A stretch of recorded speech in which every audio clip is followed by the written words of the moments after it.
Deputy CM Pawan Kalyan గారి రెండో కుమారుడు మార్క్ శంకర్ పవనవిచ్కి గాయాలయ్యాయి. సింగపూర్లో జరిగిన ఓ అగ్ని ప్రమాదంలో పవన్ కళ్యాణ్ గారి చిన్న కుమారుడు గాయపడ్డాడు. అతని చేతికి కాళ్ళకి గాయాలయ్యాయట. చిన్నారులంతా కలిసి ఓ భవనంలో క్యాంపు నిర్వహించగా అక్కడ అనుకోకుండా అగ్ని ప్రమాదం జరిగిందట.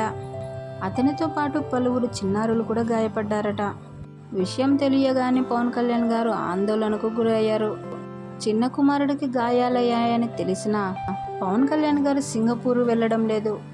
అందుకు కారణం ఏంటంటే ప్రస్తుతం అల్లూరి సీతారామరాజు జిల్లా పర్యటనలో ఉన్నారు డిప్యూటీ సీఎం పవన్ కళ్యాణ్ గారు. పవన్ కళ్యాణ్ గారిని పలువురు నేతలు సింగపూర్ వెళ్లాలని సూచించిన అల్లూరి సీతారామరాజు జిల్లా పర్యటన ముగించుకున్న తర్వాతే నేను సింగపూర్ వెళ్తానని చెప్పారట పవన్ కళ్యాణ్ గారు. ఇచ్చిన మాట ప్రకారం అక్కడి గిరిజన ప్రజలను కలిసి అక్కడ జరగాల్సిన అభివృద్ధి కార్యక్రమాలను ప్రారంభించిన తర్వాతే సింగపూర్ వెళ్తానన్నారట పవన్ కళ్యాణ్ గారు.